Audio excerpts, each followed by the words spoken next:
Hey everyone, my name is Dylan, and I want to talk to you today about Dwarf Fortress.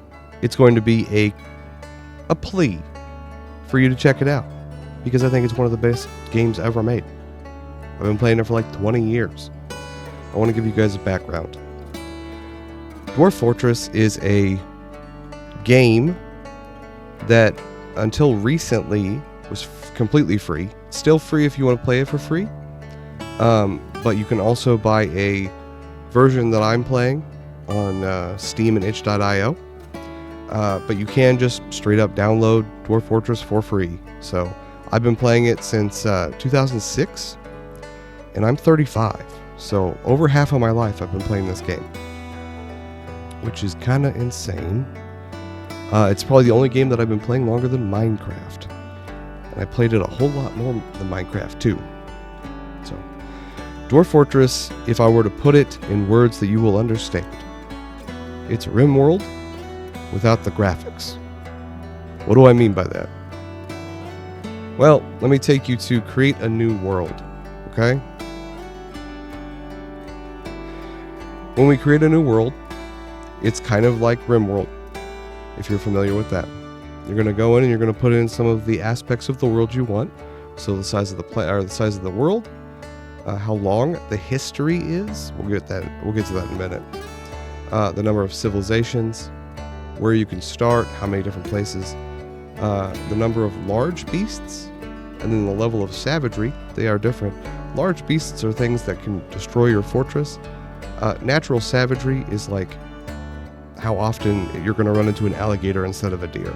Okay, it's how often are you going to run into something that wants to kill you compared to wants to be your friend. And then mineral occurrence.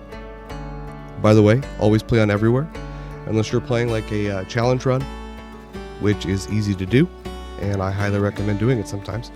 Just generally, when you're first starting out, always play with everywhere minerals. So you're going to go to create new world down here. And this is much faster than it used to be. They optimized a lot when they came over to Steam. It's made by a man and his brother. And they've been working on it for, like I said, they started working on it in 2002, and it's 2024 now. So they've been working on it for a long time. I've been part of the community. I am one of the people that at one point, 10 years ago or something, I had written a third of the Dwarf Fortress, or helped with a third of the Dwarf Fortress wiki. It's a full Wikipedia style website. It's very thorough. So like if you want to try the game, which I highly recommend, especially if you're poor like I am, just, it's a free game. And if you ever have any questions about it, I can give you advice on how to do it and things you want to download. There's a mod tool that makes everything a lot simpler. We can go over that later on. So, our world is propagated. As you can see, this is a 100-year-old world. That means for the last 100 years, things have been happening. All of those things have been logged. Vampires have been killing people. Dragons have been killing people. Liches have come back, or I guess they're necromancers, but different civilizations have come up and fallen. It has you can actually go into the Legends version of the game, and you can read the log of everything that's happened. And the game is very much about making your own story. So, as you can see, we've got 11,011 historical figures. Those are things you can look into and read about. So, this is the world that we're going to play on. We're going to start a little fortress. So we're going to play now. It's going to load. If you don't have a lot of RAM, I highly recommend playing on a smaller world. It is optimized, as I said, for Steam. The free version is not as optimized, so I just highly recommend doing a smaller embark location or a smaller planet when you're making it. Start out with, don't start out with Pocket, do small or something. But if you need to, you can always go to a pocket-sized world. So, to start with, there's a couple options. Fortress, Adventure, which is not out for the Steam version yet, but it is out for the free version. and legends. This is what I was saying. You can go in here and read about all the stuff that's happened on your planet since it was made, and it's cumulative. So like it just tracks from day 1 to year 100. If you, like I said, if you have low RAM, do a younger world. The later the world is, the crazier shit has happened, and the more logs it has to make.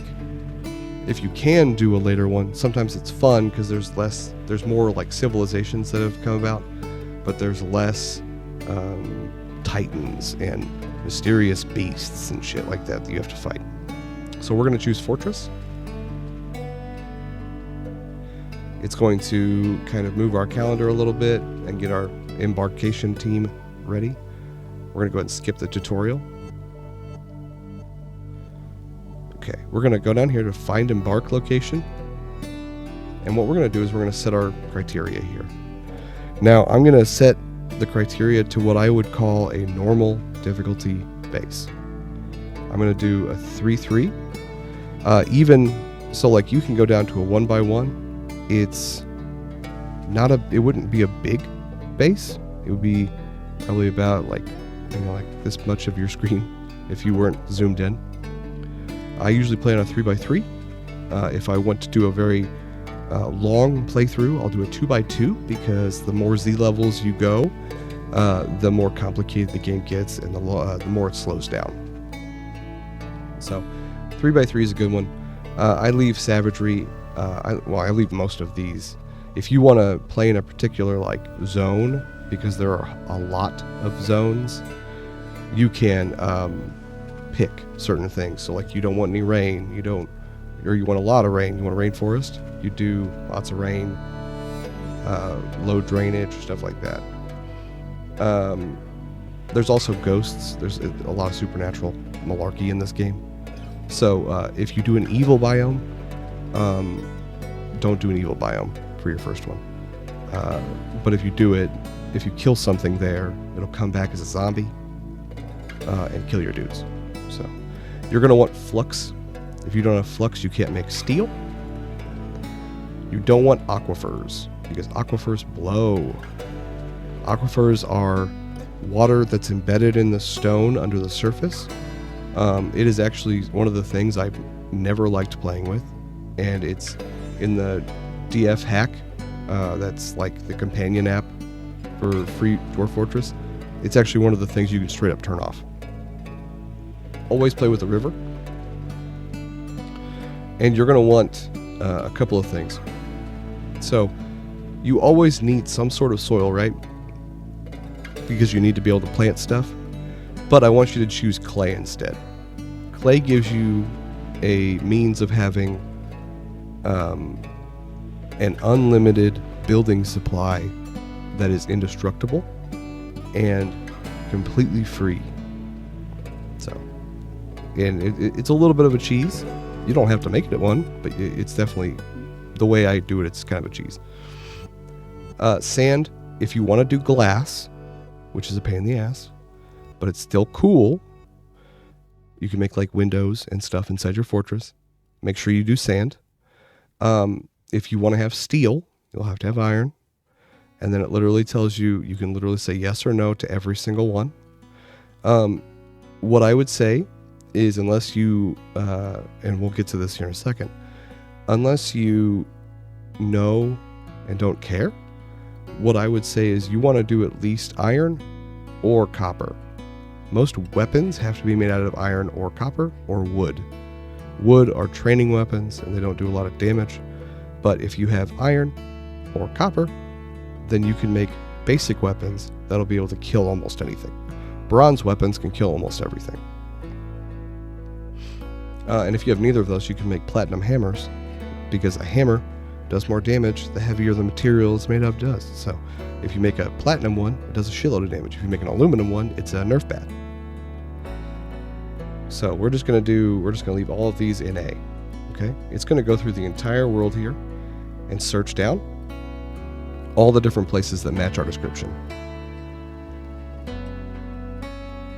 This can take a little while. It's obviously faster if you do a smaller planet, but not a big deal.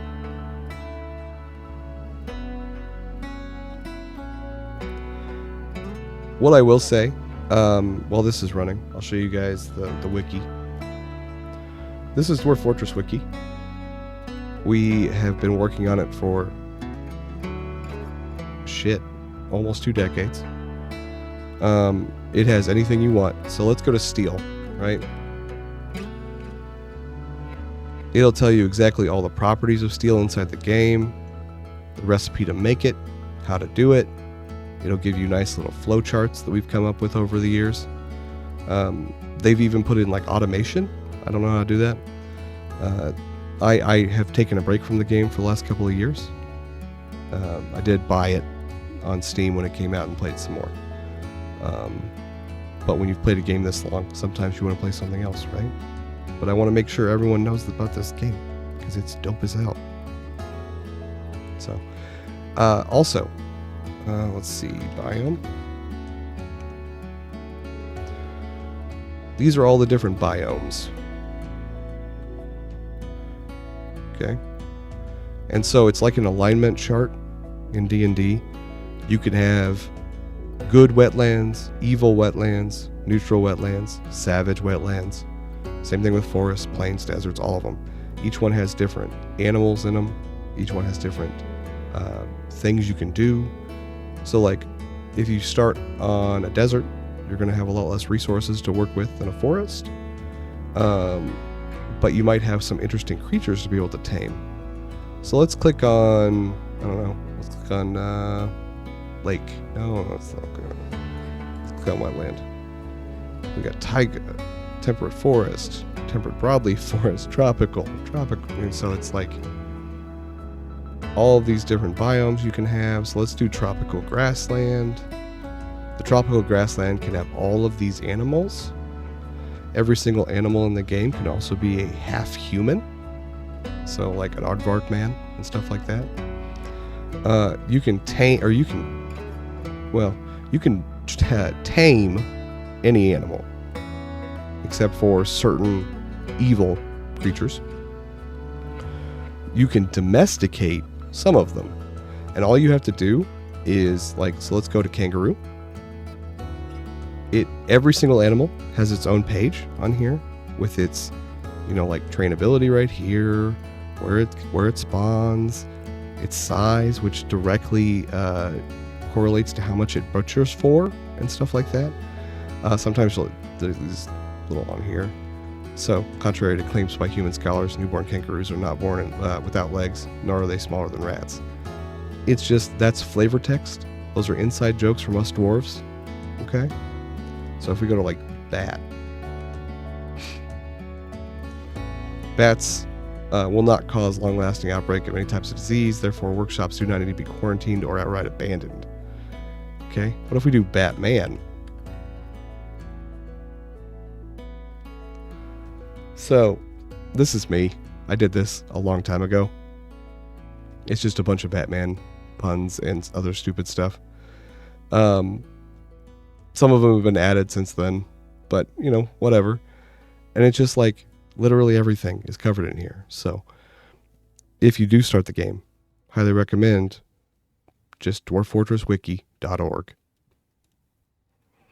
Okay, let's check out our embark locations. So, we've got a couple, all these green spots. And so we can let's see, let's pick one that looks pretty good. So, how about this forest right here? Click on that. And then, there we go. Sorry. I'm still not completely used to the Steam shortcuts. It changed quite a bit of stuff. So on the right here, every single embark location, it tells you everything about it. So you aren't surprised by anything or screwed over because you didn't know. So this is a temperate conifer forest. Sorry. It's got deep soil, clay, and a bunch of different metals. Okay. Whereas over here, it's Badlands, which is a low resource area. And it also, if you see on the right here, right, oh shoot, I can't do it, but over by neighbors, it says humans and goblins. That's who's going to possibly be able to trade with you / go to war with you. So, ideally, for your first couple ones, you want to have humans and elves because they'll send trade caravans to talk to you and trade with you. And once you want to start messing with war, you have goblins. Goblins can be friendly to you. It just kind of depends on who's ruling them. Sometimes a necromancer will take over a bunch of goblins, and they'll end up peaceful because the necromancer's a good dude. Necromancers aren't necessarily evil in this game. They just happen to be in charge of evil stuff. So we'll just click embark, and we'll choose a slightly smaller embarkation. So this is, you would want to make this up here. It would be dependent on how good your computer is. 3x3 is the normal. I can go all the way up to like 6. I would not do that. 5 is okay if you plan on doing like a RimWorld style 1 to 2 Z level type thing. 3 is where that's where I call home. 2 is when I want to do a very long playthrough, because it allows you to have more Z levels with less lag. So we're just going to choose this 3x3 grid right here. And as you can see, I've got some saved ones right here, but we'll go ahead and prepare carefully. And if you've ever prepared carefully while you're playing like RimWorld, modded RimWorld or something, this is not new. That's where RimWorld got it from. These are your dwarves. These are all their skills. You have points which can be assigned to them. Each one can have 10 different skills, different levels. And for our first fortress, we're going to do 4 miners, because it's very important you get into a base fast. We're going to do 1 woodcutter. Doesn't have to be very skilled. He just has to have base skill, because all he's doing is using an axe. We need a cook. Give me 1 second. Oh, by the way, they're all labeled up here, and so like cook, right, is right here. We're gonna make our cook really good. Herbalist right here. I will note that brewer isn't crucial, because if dwarves go without beer for too long, they die. They can drink water, but they will go insane. So, and they'll also get slower. Dwarves are basically robots that run on alcohol. Our last guy is going to be an herbalist. And then we also, this is crucial, you need to go into the other category, go down to appraiser. Okay? At least one person needs to have 1 point in appraiser, or when you trade, you will not know the value of your goods or their goods, which makes it impossible to trade. Okay? You will get migrants in this game. Fortresses get up to like 500 dwarves sometimes, and so you're gonna get one wildly, because the game is very good at giving you what you need. So like if you don't have anybody that can do wood stuff, they'll give you a carpenter if they can, but it's all random. They just influence a little bit. So do at least 1 in appraiser. So we have 4 miners, a woodcutter, a cook, and an herbalist.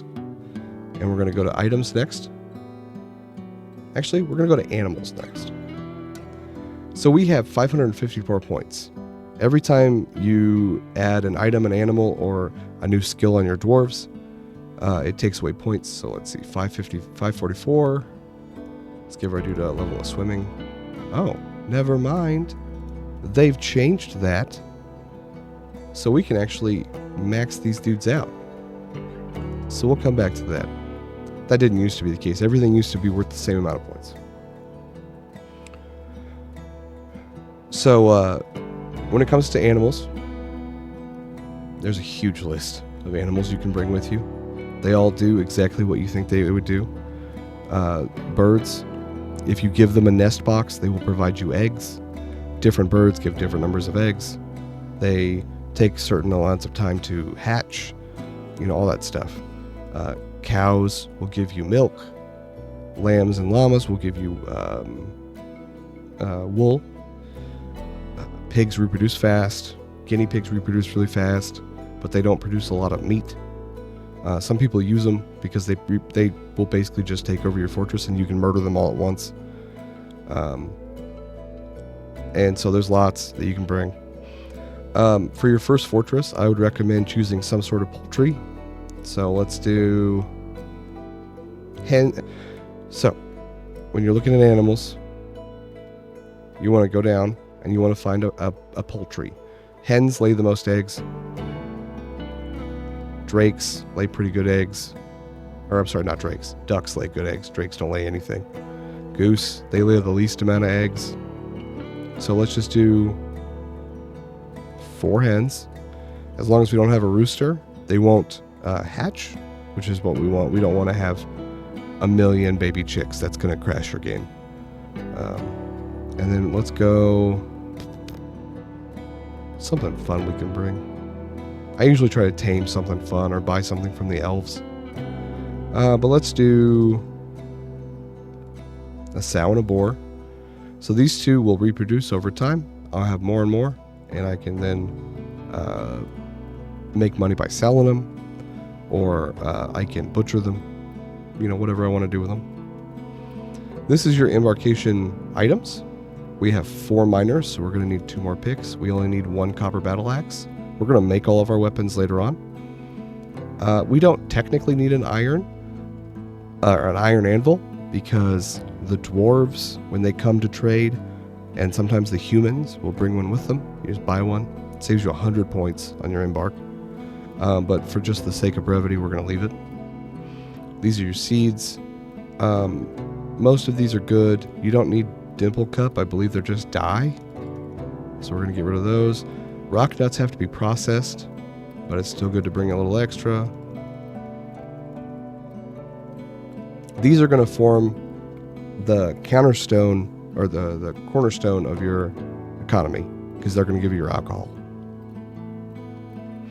When it comes to drinks, you want to make sure you bring plenty, and always make it a 1. So you don't want 20, you want 21. That gives you an extra free barrel. Just a trick we learned back in the day. Obviously, you can't do 42 because it would just have 3 barrels. The third one would have 2 in it.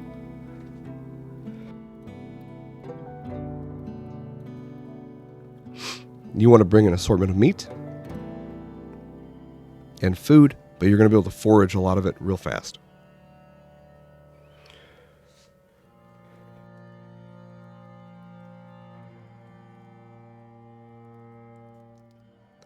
The next thing, you want to bring some bags. That's what you're going to put your seeds in. And sand, if you want to get that later on. You need thread. Leave the ropes, because you can set your guards, or like if you get dogs later on, you can set them to be guard dogs. And you can also use them for prisoners.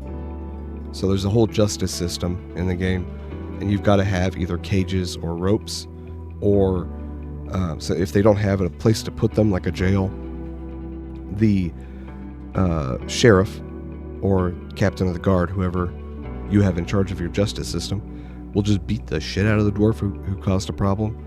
And if they do that enough, they'll be good enough that they'll just kill the other dwarf. So I highly recommend having ropes or cages. We don't have any hunters in our original group, and any hunters that come in later will bring their own quivers, so we got rid of that. We do need buckets. We'll bring splints and crutches. We could technically just make those, but they're always good to have. We do not need a wheelbarrow or stepladder. A stepladder can be useful if you're going to spawn on a forest, because they use it to get fruit from the trees. At the end of the season, fruit will fall from the trees and they can pick it up off the ground. But if you have a stepladder, you can get it throughout the whole spring, summer season. So we're going to go ahead and get rid of that. Save us some extra points. It's things we want to come in here and get. We want to go down to drinks. The more variety you have on your alcohol, the better. So we're going to grab at least 21 wine, 21 rum. And our original 7 dwarves are going to go through that pretty fast, but we'll have enough time to set up a nice little distillery and all that stuff. You can also grab garden vegetables. This is the stuff you'll pick. These do not give you seeds after you eat them. You only get the seeds if you pick the stuff on the map and don't cook it. So like if they eat a raw seed or a raw strawberry that they brought with them on embark, no seeds. If they pick a raw strawberry and then eat it, boom, seeds. If you cook the strawberry, you don't get seeds. So if you want to do a big, like, I did a biodome one time where I basically like capped off my entire thing and didn't allow trade in or out. I basically had to set certain vegetables to never be cooked, because if I did, then we would lose all of our seeds for it. A couple of other things that can be nice. You can bring charcoal or coke. I wouldn't. It's not worth it. It's not cost effective. There's all sorts of stuff you can bring. Sometimes it's good to bring one of each type of cloth. So, like, this is yarn. There's also going to be silk. And there's going to be, like, plant fibers. You'll need one of each. We'll talk about that later. For me, we don't need a whole lot. What I'm going to do is I'm going to go to stone. Actually, we'll grab some vegetables. We'll grab some lettuce. Because we've got so many points. Got strawberries. And we're going to go back here. We're going to grab dogs. A male dog, a female dog. Dogs are very useful. And we're going to grab one cat. One female cat. Got 297 points left. We're going to go here. And I want you to buy as much bituminous coal as you possibly can. Hold on. So if we go to here, we go coal. Fuel. Fuel is charcoal made from wood. Very inefficient. However, if you don't have a source of bituminous coal or lignite, then you are going to have to do wood burning. I am sorry. You'll never be able to do anything with the elves because they won't trade you anything if you've got enough. If you've messed up enough of the trees. They're kind of like the Lorax or something. So there's two kind of things that are incredibly useful. Bituminous coal and lignite. Bituminous coal gives you 9. So you smelt the bituminous coal and it breaks it into 9 pieces of usable charcoal. Or if you have lignite, it gives you 5. So I always go with bituminous coal. If you like lignite better, technically you can do it. It's almost as good.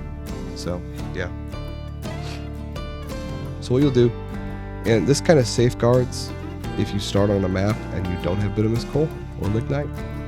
And see, each one, since this is a raw rock, it's only worth 3. And it's not, it's a rock, not an ore, so it has no extra cost. Okay? So, if each one of these turns into 9, and I have 99 in my wagon when I start out, I'll be able to get a shitload of coke, which means that I'll be able to make, and you need coke to make steel. It's actually both you need it to run the furnace and as an ingredient. So I'll have it, even if it's not on my map, I'll still be able to make a little bit of steel for a short period of time until I can establish trade with the dwarves and stuff. So all we're going to do now, hey, we'll go back here. We'll see if they'll let me do this. What do we want to make our dudes good at? This guy's our appraiser. Let's make him a better appraiser, shall we? Okay. They'll level up all this stuff eventually. I've never had an issue. I mean, most of the time, I didn't even know you could do this. I've been playing with like an extra 5 to 7 skills on each guy every single time without issues. The main thing is you don't want these guys doing anything important besides mining. By the time you need people that don't mine, you'll have the first migrant wave. Even if you like embark on a glacier or something, you're always going to get 2 migrant waves. Or if everyone is dead on the planet, you're still going to get 2. So there's that. So what we'll do is we'll go into other, and we'll just find some stuff that's nice. So like diagnostician, we need somebody with diagnosing skills or you can't heal them. Technically anyone can do any of the actual like wound dressing, surgery, bone doctoring, or suturing, but only a diagnostician can tell you what's wrong with the dwarf. So there's that, I guess. Record keeper. Don't ever put points into it. You'll get it really fast on your own. Let's see. Let's go leader. Let's go. Writer? Nah. Student, schemer, conversationalist. That'll make everyone else happier. This is our woodcutter, right? We'll give him 5 points in wood. Actually, no, I don't want to waste that. It feels like wasting to me. We'll go down and we'll make him a brewer. Because after he's cut down a shitload of trees, he can just start brewing. And then let's go. Where's it at? Don't need a mechanic. Sorry, I'm looking for carpenter. Must be missing it. Oh, right there. Okay, our cook. We don't really want him doing anything but cooking. We can make him a brewer, just if we want to, but I think, yeah, we just made him a brewer. So what we'll do is we'll give him some secondary combat stuff. The nice thing is if you start him out with some combat skills, they can teach the other dwarves when they join a militia. So what we're going to do is we're going to pick, I don't know, I usually just use one kind of weapon. So spear, hammer, mace, sword, axe. So like you could have also made your woodcutter like an axe dwarf. And that way he would have, if like he gets attacked in the woods when he's chopping down trees, he can literally beat the crap out of somebody with the axe, right? But what we're going to do is we're going to do 2 points in discipline. And then we're going to go mace. Discipline makes it so that your guys are happier, like training for longer, and they don't get as freaked out. And then Mace Dwarf just makes them hit better with maces. Our herbalist will go ahead and give him max level herbalism and max level farming. Planter. Okay. We'll go ahead and if you create one that you really like, or you took the time to do all this and you don't want to do it again, hit save. It will automatically apply the next time. However, if you chose items, so like let's say you chose a specific kind of wood item, like a wood training spear that's made of birch. If you're trying to embark on a place that doesn't have that, like birch wood, it won't let you do it. You'll have to choose a different training axe. It'll just refund the points to you. Same thing if you choose an animal that's not available in that embarkation. So, other things you can do, you can come in here and you can make your little dwarf name. I just usually just let it do random group name, and you can do a symbol. The cool thing about this is when they decorate their rooms and stuff, because you're going to be like chiseling all sorts of crap. The nice thing is they'll put like this symbol on stuff, and it'll become part of the story of your fortress. So it automatically saves when you come in, which is good.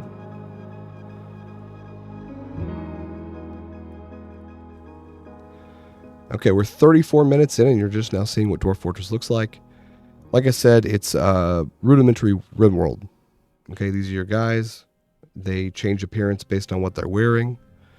These are your animals, and these are your different things. Everything is based on Z levels, so like these are trees. And you can go down, like this is what the river bottom looks like. This is a pike. I think it's got a random ass pike in a river. And then a bunch of carp. We can fish, so that'll be something we do. And then like you can go all the way to the top, and you can use your middle mouse wheel to scroll, and it's really convenient. So the first thing you're going to do is you're going to come over here, and you're going to dig into the mountain. Now you don't have to dig in. You could always dig straight down. However, just like in Minecraft, do not dig straight down. You're safe for like 20 Z levels, probably. Like you could go all the way down to here, but eventually you're going to run into a cave or lava, and Dwarf will either make it so that cave monsters attack your base, or he falls into lava and dies. Now, anytime you like cursor over something, so as you can see, I'm cursored over this little bush right here. It's cranberry vines and leaves. This is prickleberries, cedar saplings, apricot tree, apple tree, pear, persimmon, pecan. So like we can do a lot with the wood we have, right? The different trees are all going to provide us food if we want them to. I generally don't use a lot of fruit. And then from here, we need to get a place to unload our wagon. And we also need to get our people into safe places. So the first thing you're going to do, you're going to come down here and you're going to make a zone. And you're going to pin pasture, mark outside where you've set to dig. You're going to go up here and accept. Click the little rabbit here and just put everyone in here. Then as your dwarves get free time, they will bring your dudes over, and your animals are smart enough to stay in the area. They don't wander. You don't need a fence or anything. Next, we'll mark some trees for clearing. Only mark trees for clearing on the lowest Z level of their tree. Like if I came up here and marked all these, sometimes your dwarves will get lost up in the branches or fall when the tree breaks. You don't want that. And I just kind of tend to do this. One thing I do like to do, at least at the beginning, when you do plant orders, which is this one right here, go to the highest Z level, go to the top corner, click it all the way over here, all the way down to the bottom of the other side, and you're going to go down until everything turns into dirt. Now every single edible plant, edible or usable, because some of them are like linen, stuff like that, flax, or other herbs, all of them will be marked. So as your people have time, or if they're assigned to herbalism, they'll come out here, they'll pick stuff, everything will be great. Unlike RimWorld, the labor system is a little different. So like for our miners, right, all of these guys have been assigned to mining, and only people, each skill, so like woodcutters, right, planters, everybody can do it. Or you can set it to be like this dude's job. He'll specifically do it, okay? You can also make new details and all that stuff. And you can add new like job descriptions and what they can do and what they can't do. So we could have it be a complex one where it's like, I want them to do all the healthcare. And if you click all the healthcare like that, and then you hit done, anyone you do on this, like this, it basically says all of these guys can do healthcare, right? So that's just kind of the basics of that. You'll have to play around with it. One thing I will say, like if you go up to your miners, at least one of these guys, make it so if you make it red, he will only do this. Okay? If you have something you need done now, you need a building built now, you need something mined out or farmed, go in here, make it red for that one guy, and so they will come over here and immediately start digging. Once he gets back here, we'll make all the other guys red too. As you can see, they're just kind of moving the animals. The poultry don't have to be on grass. These yaks do. You can go on Dwarf Fortress Wiki and you can see the tags for each animal. If it has grazer, that means that they have to have something to eat, either grass or cave moss. Most animals don't. They can just live forever in any situation. It's like we'll come in here. Labor. Okay. And now, as soon as those guys finish their other jobs, they'll come in here and they'll all start digging. So if you do WASD, it moves a little bit at a time. It's like 5 blocks at a time or something like that. As you can see, it's a little stilted, but it's what I'm used to. If you hold middle mouse, you can do one X at a time or one Y. So you might like that better if you haven't been indoctrinated like I have. And you can see the basically all the stuff you have is up here. Until you have a record keeper, these are all going to be approximate. And until you have, well, as you get more people, this will fill in. This is the moods of your people. You want to get as many of them to the lime green and above as possible. So we hollowed out this area. It's mostly rock floor, clay stone, which is good. It's fine. And then silty clay. I'll show you what to do with this to get an indefinite material to be used for building here in a second. The first things you want to do, though, is you want to go in here and you make a stockpile. And you want to go in here and make custom. You want all, except for corpses and refuse, which they won't be on there anyway. You also want to go to wood, and you want to hit none on this side. Stone, none. I'm sorry, none here, because you want none of them. You also want food, none. Basically, everything you brought with you that isn't food, wood, or stone, or trash, will be just kind of left out there. We're going to make a separate food stockpile. So we're going to go back into the mining tool. We're going to dig a stairwell, a couple Z levels. This will let us kind of explore. It automatically converts, like if you go from, so like this is just down, but if I were to go up a Z level, it should be able to make an upstairs. This one's an up and down. It's pretty smart with this. And it tells you the different like materials. So like jet. If you make something out of jet, it'll be purple. If you make something out of dolomite, it'll be like this pinkish color. Claystone is brown. Microline is a bluish color. And so you can actually like control what you make like your tables and chairs out of, your statues, all that stuff, so that you can have like a color-coded fortress, and it's kind of cool. So we're going to do the jet layer, because jet's my favorite personally. This is going to be our stone stockpile. This is going to be, sorry, I got a little OCD.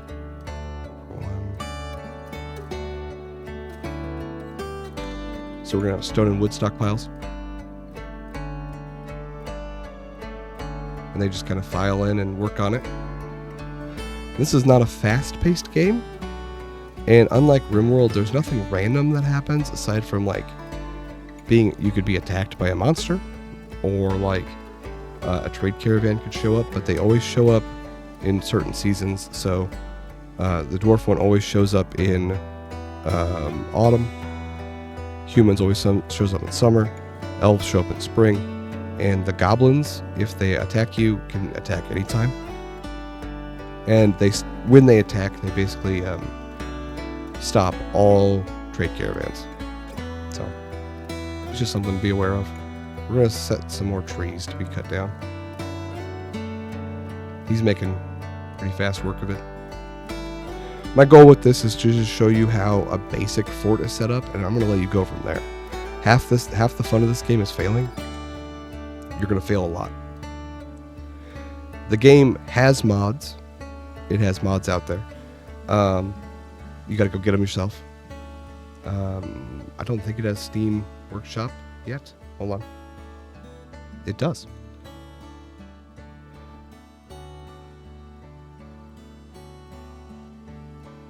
So you can come on here, look for mods. Who knows? Might be something you want. Last time I played, there was a workshop, so this series I'm doing where I'm reviewing early access games really has me delving into some games I haven't played in a long time.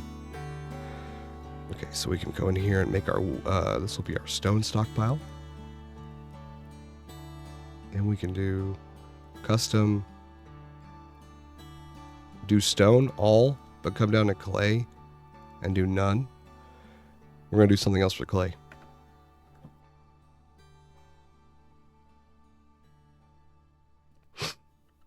As your dudes get better at mining, they will mine faster, and as long as you apply beer liberally, they will continue to mine as fast as possible. yeah, you just kind of let them do their job. They'll do a good job if they can. As you can see, there's random animals, foxes. You can pretty much any animal, unless it has the tag of like trap avoidance. You can trap it in a cage and tame it. And if you tame enough of them, you get better at it. And as you get better at it, you can sell them, breed them. Some of them can be learned or taught to like do military stuff. It's all sorts of cool stuff. We actually struck limonite, and limonite is a type of iron ore. You can actually go over it like this, and if you click on it, this is a limonite chunk.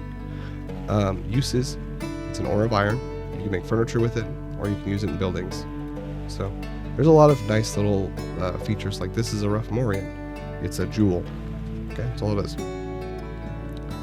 So we'll make a wood stockpile here.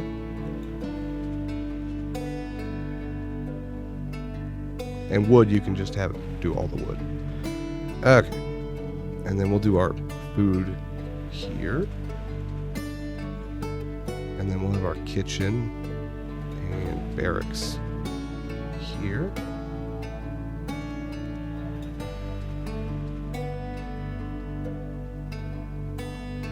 And then we need a workshop.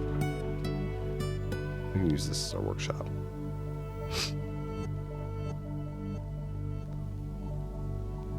So we'll let these guys, they're all going to go get a drink real quick. They all go back out to the cart.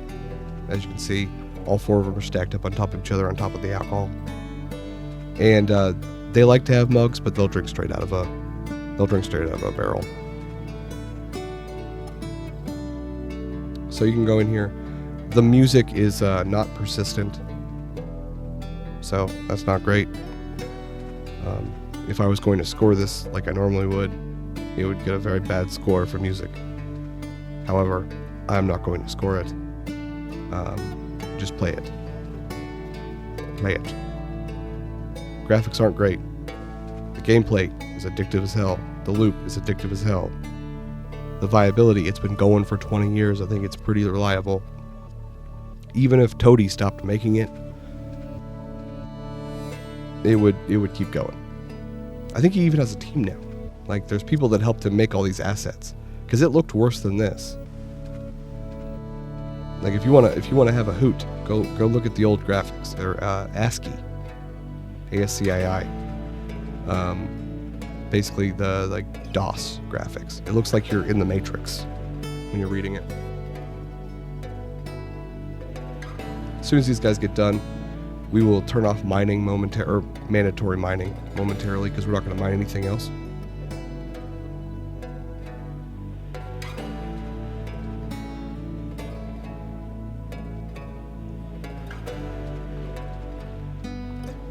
Okay, they are all done with that. We're going to go in here to the labor tree. These guys are now free to do whatever they need to do. We'll set this up as a food stockpile with just a little bit of the extra left off.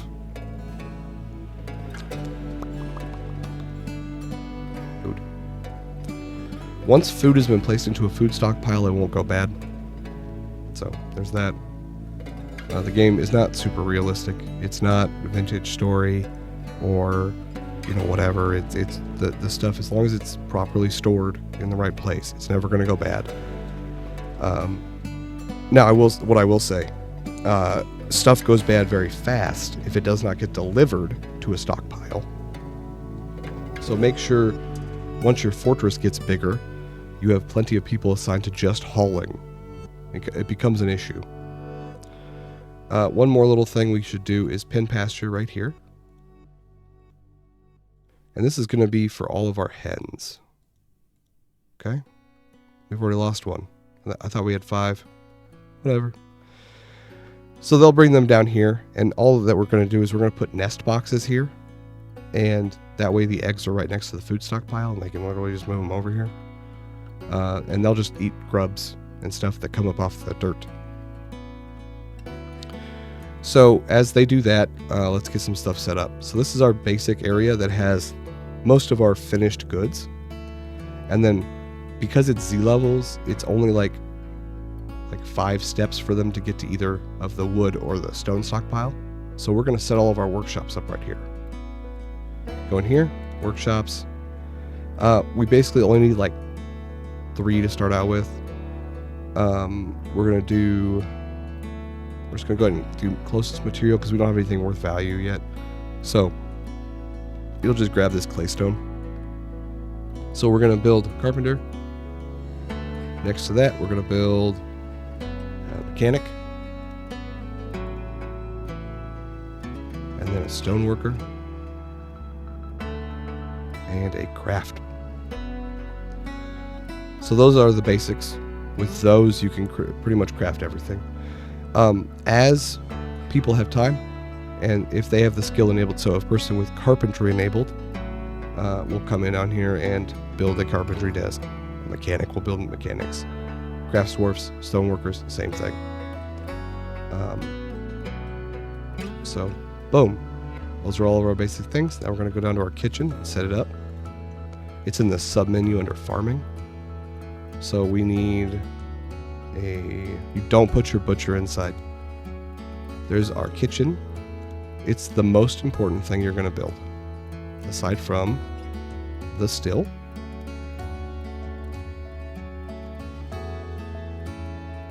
And then I usually put a farmer down here. Leave like a little gap too so they can walk. Sometimes, I'll show you. So like this forge, right? Sometimes they can't walk through every single side. Like they won't be able to walk through the furnace on the right side here. So you have to be careful. Otherwise your dude's going to get stuck. Other things you want to do, your butcher has to be made outside. So you can literally just put him here. If he is in an enclosed space, if they do not transport all of the meat and byproducts and stuff to the storage stockpile in time, it'll create like a basically stinky gas. It makes everyone pissed. So don't do that. Your fishery, if you're going to do fishing, it can be inside. Your tannery can be inside. I usually just put these next to each other though. So a tannery and a butcher, because that way they can immediately get the hide onto the leather making place. Okay, so all this stuff. So at the farmer's workshop, you can go through, if you have milkable animals, you can set that up, process plants. So as they pick stuff, a lot of stuff is going to be like strawberries, raspberries, currants, stuff that is ready to go as it is. Sometimes they need to process it. So like if they get wild wheat or something like that, they might have to process it. And so all you do is you do this and you do that. Then they will continuously do this. And if there's nothing to do it with, they won't do the task. It'll just sit there until it's ready again. Same thing with the still. Here we can brew if you don't have anything, like if you don't have any plants that are brewable, then you can't do anything here. But if you have fruit, it'll let you do fruit. If you have plants like we've been gathering, you can do that. Or if you have beehives, you can make mead, which is its own fun little thing. Here is my biggest tip. Make as many lavish meals as you possibly can. Not only do they give you the highest mood boost, you have a cook already, because we started out with one, and they are worth a ton to trade. And they can be stacked in barrels.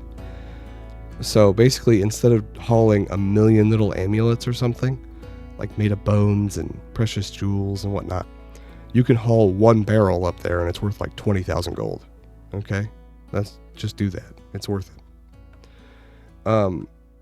One other thing we got to do, I'm going to show you how to do like just a couple real basic things with nobles. So we need to come in here and we need to make a couple of chairs. And we'll probably also need to do a little bit of digging. Each noble has their own requirements for what they need, but the first couple don't really have anything special. Oh no, that's not what I want this. Okay, so they'll finish whatever they're doing and they'll come in here.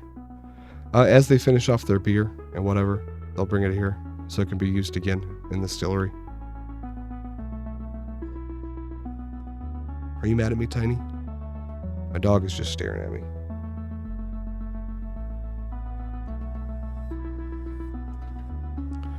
One of our miners over here is building a chair.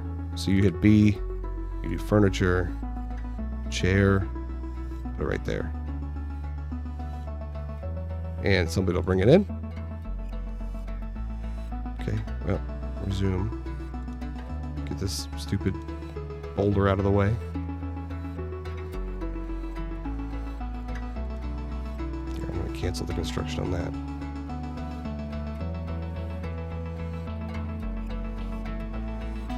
Tiny, leave me alone. Okay, we're going to go into the nobles. These are all the jobs that you have to assign to different people. The person with the person who we gave. Tiny, why are you staring at me? The person we gave appraiser to, we're going to assign to be the broker. Person we gave diagnostician, we're going to give chief medical dwarf. And then right now we're going to assign the bookkeeper, which is probably the most important of all of the little ones except for broker. And you're just going to like pick a random dude. Hold on. Done. No, I don't want to do that. I want to do this one. We're going to make it our expedition leader. And he needs a meager study. So all you do is come in here. Hold on. Oop. Sorry. Office. Boom. Accept. Add him. Boom. He now has an office. It has a chair in it. He will come in here and keep records now. As he keeps records, the stuff up here will start to be, instead of being like approximate, it will, as you can see, boom. He kept records.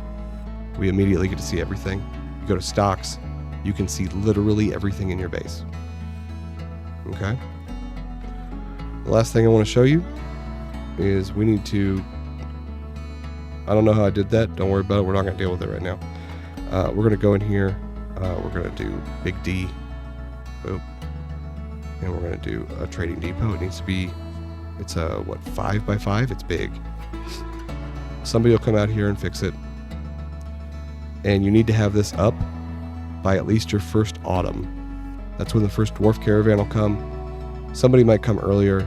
I doubt it. But you need to have this up so you can do trade. So this was basically how to get a fortress up and running. All you'll have to do from here is kind of explore, dig around, mess with some industry, all that stuff. And I hope you had a good time watching this. And it's not a normal review. I don't want to review this game. It's too much. I would give it terrible scores because of how I'm grading things, except for longevity and gameplay and loop. But its graphics and music are garbage. But that's not the point. It's like D&D. It's all in your head. So, if you'd like to see more videos on Dwarf Fortress, I would love to make them.